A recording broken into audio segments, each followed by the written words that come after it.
Welcome and thanks for joining us for this episode of Scope. The Mama Bank Access Point or MAP concept is meeting the banking needs of rural Sepik. It has especially helped the rural and agri micro-entrepreneur, especially the womenfolk. Angoram District in East Sepik is the latest place to begin to use the MAP service. The EU-funded UN Joint Strait Programme has extended support to rural and agri micro-entrepreneur women in Angoram District, East Sepik Province. The aim is to have them access finance and banking products and services. Angoram is a small township some 2.5 hours drive from Wewak, the provincial capital. It serves as a business hub for farmers and micro-entrepreneurs engaged in cocoa, rubber and fish. Despite being the capital of a district with 32,000 people, Angoram town has not even a single bank branch. As a result, the people of this town have to travel to Wewak to access banking services. Travel to Wewak from Angoram requires a whole day and comes with a travel cost of 40 kina in a public motor vehicle. Such high costs mostly prevented frequent use of banks and inhibited the development of a saving culture in the region. According to the EU Strait PNG, traditional banks in PNG have found it unviable to expand their branch networks in locations like Angoram due to limited business potential and poor road infrastructure, making it expensive to sustain regular branch operations. To solve this challenge, Strait PNG program worked with Women's Microbank Limited to develop a low-cost, biometrically enabled kiosk-type structure called Mama Bank Access Point or MAP. Biometric technology makes banking secure and convenient, even for illiterate customers. UNCDF has partnered with WMBL to establish one MAP in each of the 10 districts in East Sepik and Sundown provinces, including one in Angoram. With the establishment of MAP in Angoram, customers no longer need to travel to Wewak to visit a bank branch. All banking needs, including deposits, withdrawals and loans, are offered through the MAP. The EU Strait PNG said MAP has been incredibly beneficial to women customers who are more comfortable visiting a MAP that a woman from their locality manages. Kosangat Lemot, 33, is a single mother and an economics graduate from the University of Papua New Guinea. She has experience in sales with a major bank in PNG. She had lost her job due to downsizing because of the COVID-induced restrictions. The establishment of MAP has provided her with an opportunity to serve her community. Being local, she can understand the local context and convince people to open their accounts in the MAP. Under her leadership, the MAP has registered more than 500 customers in the first 5 months. Now she is serving customers from Angoram and nearby locations each day. When we come back, Enga makes history as first province to establish own hospital.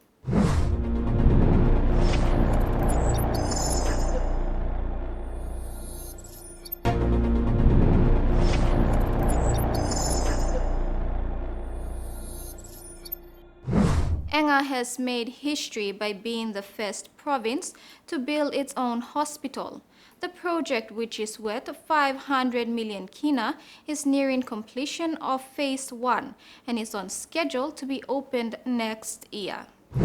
Valued at 500 million kina, Enga's state-of-the-art hospital is nearing completion of Stage 1, which includes the construction of a 150-bed wing, a bulletproof revenue collection building, 14 medical buildings and 58 accommodation units for hospital staff. Deputy Director of the project, Paipen Poko, said the provincial government started the project in 2007. Started in 2007, took us 15 years. It was the sheer hard work of the governor for the province. He has been working very hard. Prior to this project coming on board, the Enga provincial government spent 90 million kina before.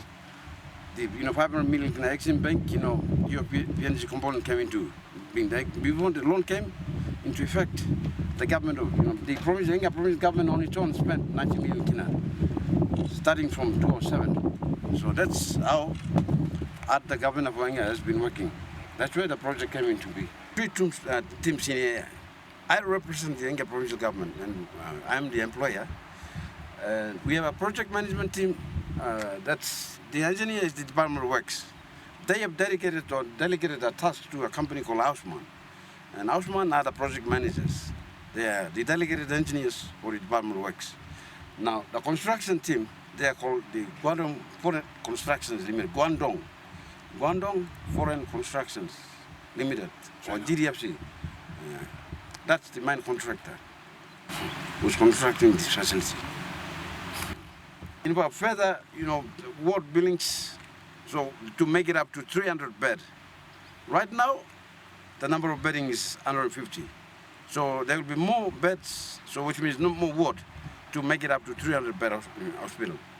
And we are planning to build another 300 staff houses and 2 more dormitories. One would be a guest house for visiting people. Poco explained that never in PNG's history had a provincial government built a modern hospital, let alone one on an undeveloped site. Architects had to start completely from scratch. This will make, PNG has never built a hospital on a greenfield. This is the first ever hospital built by the government of PNG on its own in PNG, in greenfield. What does a greenfield mean? Greenfield means, like in Enga, is redevelopment, meaning there was a hospital that's redeveloped. Location, everything is there. This one, bush place. No hospital, no nothing. Everything is in the bush. We are building an hospital in the bush from nowhere. The project director highlighted that the main hurdles faced in building the hospital were logistics and COVID-19. Like I've said, we are at the end of the Islands Highway, meaning we are way, way back.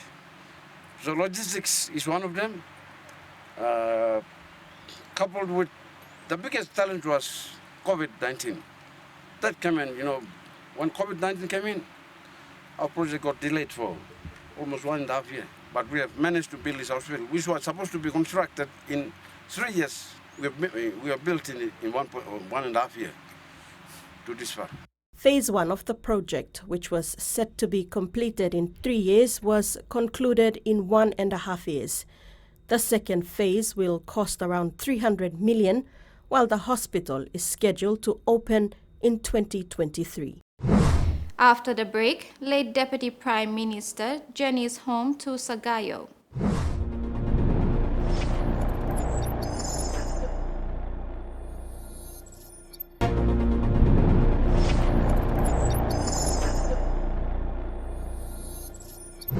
On Wednesday, May 11, the devastating news of the crash that took the lives of the country's Deputy Prime Minister, Sam Basil, and Close Protection Officer, First Constable Maino, shocked the country. On the evening of Sunday, May 15, the caskets of the late Deputy Prime Minister and CPO Maino arrived in Port Moresby. Throughout his formal farewell ceremonies, the DPM received nothing short of praise for the hard work he did in his 15-year political career and the influence he's had in the political space as well.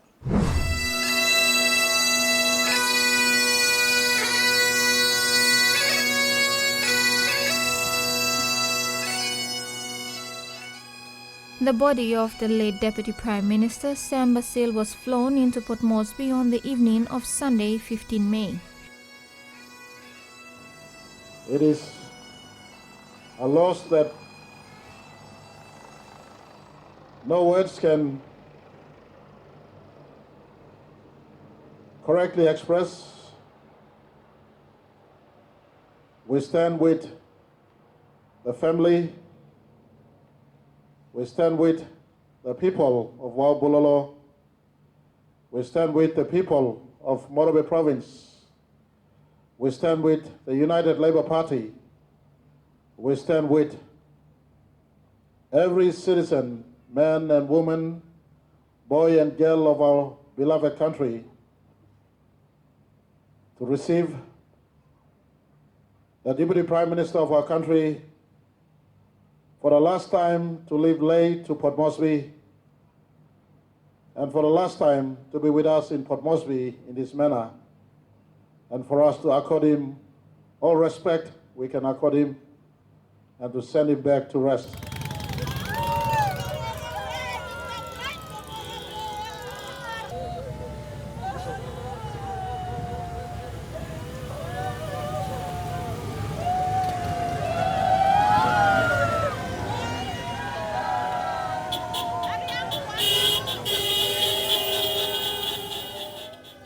A final tour of duty of the late DPM was of highest recognition.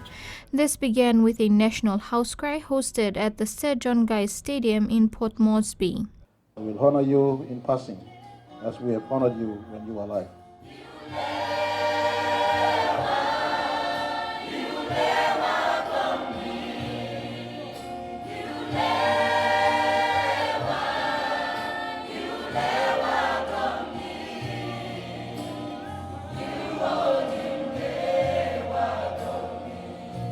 The National House Cry held for the late DPM was opened on Monday, 16 May. Hundreds flocked to the Sir John Guy's Stadium that evening and the days following to pay respects and join his family in mourning. Other members of Parliament also visited with the late DPM's family and shared tributes of him. When the Prime Minister one night mitupla sinaun stop and smile nam talk, yuksim phone na yuring imbratabli na talk mem. Tomorrow morning, dress up na come. Miba Makimem, Deputy Prime Minister of Papua New Guinea. It was one of my proudest moments when I called at 1 o'clock that morning and told him myself, Miss Lap one time namita ranks, I'm a very, very proud Moravian tonight. We ended up having a Moravian Deputy Prime Minister. Thank you, PM, for all that time looks ala mipla line Morobe. Almost every weekend he was there and he drives on the road. All along the road, I had an opportunity to go with him once. All the machines and everything there. I, as a member of parliament, I find it difficult to manage, doing the road myself and all. But in Bulolo district, he manages the entire road by himself, by having all those machineries in each sections. And he was building all sorts of hanging bridges. And he was an inspiration for us to also to follow that hanging bridge, and we built 1 or 2 in West New Britain to build those same bridges. Emi staff blow peak blow power na performance blow and also leader blow this like country. He did so much in the 15 years that Emi member representing more people blow Bulolo. And now on Sunday me looking at unique land, plenty blow mipla all leaders, all tolerating mipla. But for Honorable Saint Basil, all people of Wow Bulolo, they love him so much.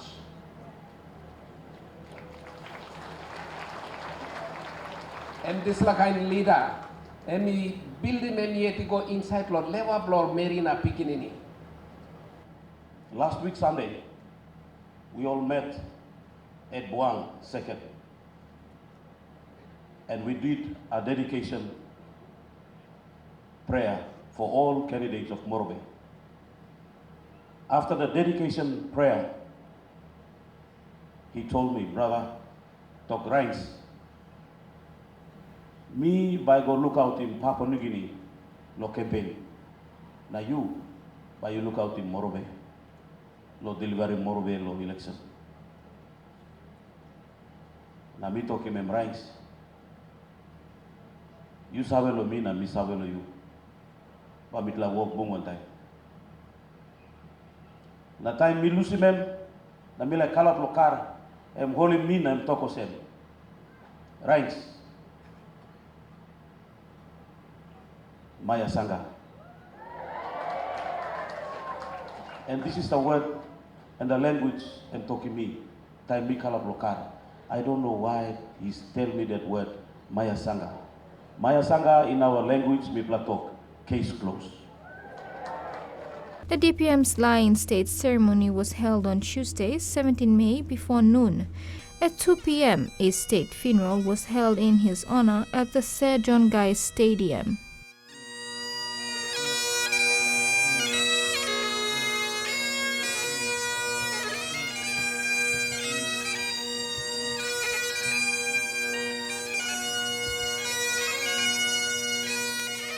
The nation came together to celebrate the life of its Deputy Prime Minister and member for Bulolo. The DPM died at the age of 52. He was voted into office in 2007 under the People's Progress Party. Over the years, his work and legacy kept him in Parliament for 2 more terms.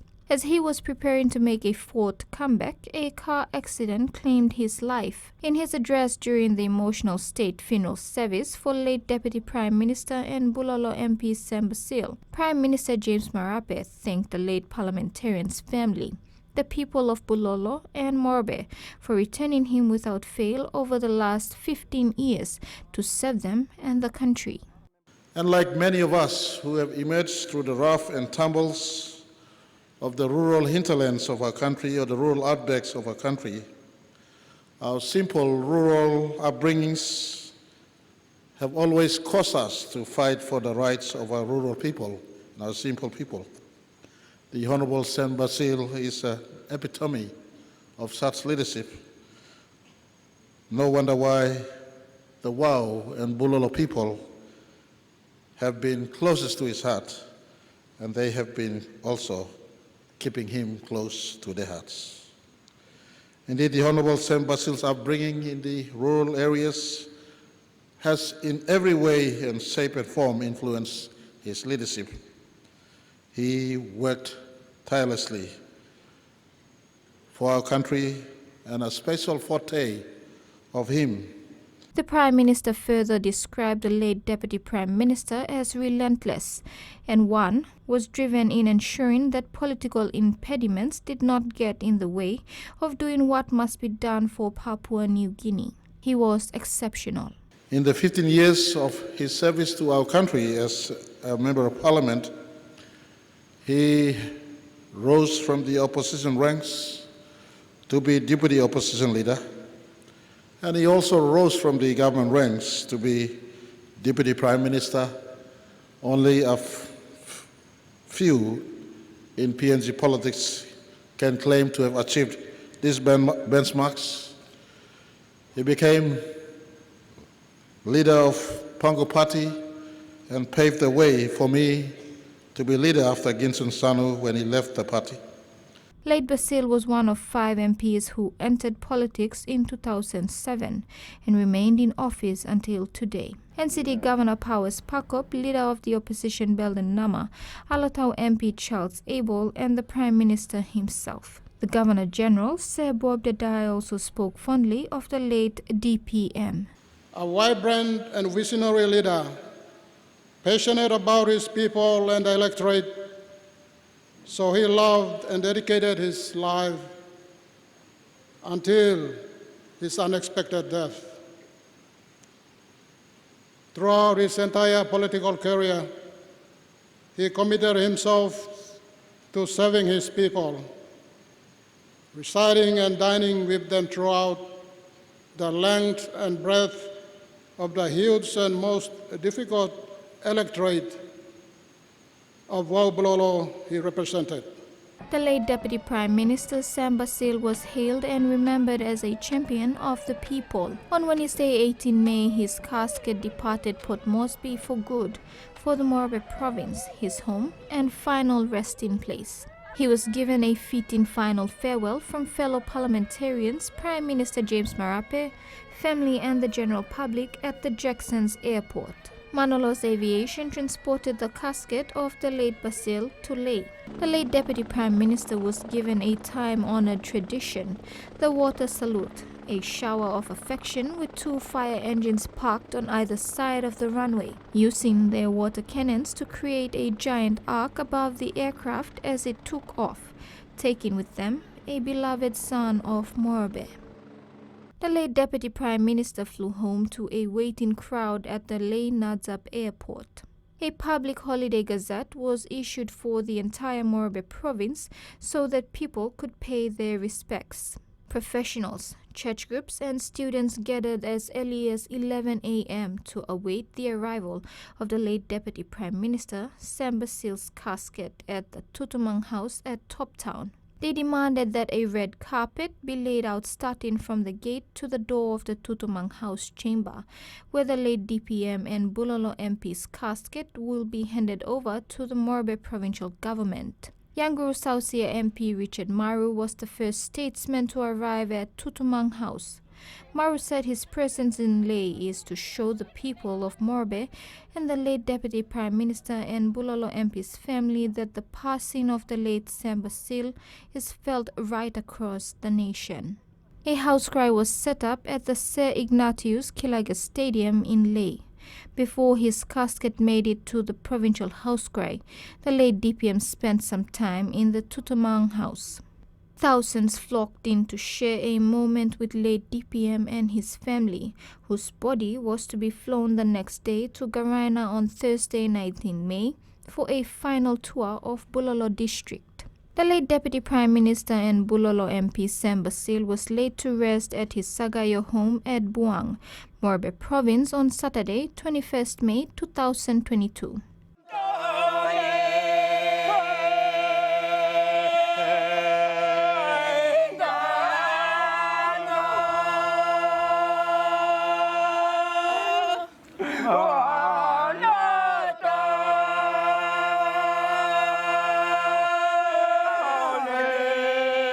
In a ceremony befitting a respected statesman, the late DPM's casket was slowly brought to his tomb, where the PNG flag was neatly folded and handed to his mother, Katie Basil, a sign of appreciation for her late son's contributions to the nation.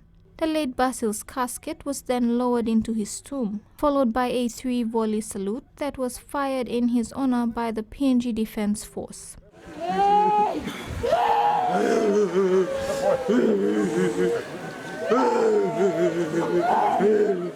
His colleagues and close friends paid their last respects, including Lae MP John Rosso, Huon Gulf MP John Seymour, and Nawaib MP Kennedy Wenge. Chief Executive Officer of Manolos, Captain Jurgen Ra, was also there to bid his final farewell. And that ends Scope this evening. A kind reminder to apply simple measures to prevent the transmission of the coronavirus. Regularly wash your hands with soap and water. Cough or sneeze into your elbow, and exercise social distancing. If you are feeling sick, please stay at home. You can also call the COVID-19 hotline number for more information or assistance. Thank you for your company. Bye for now.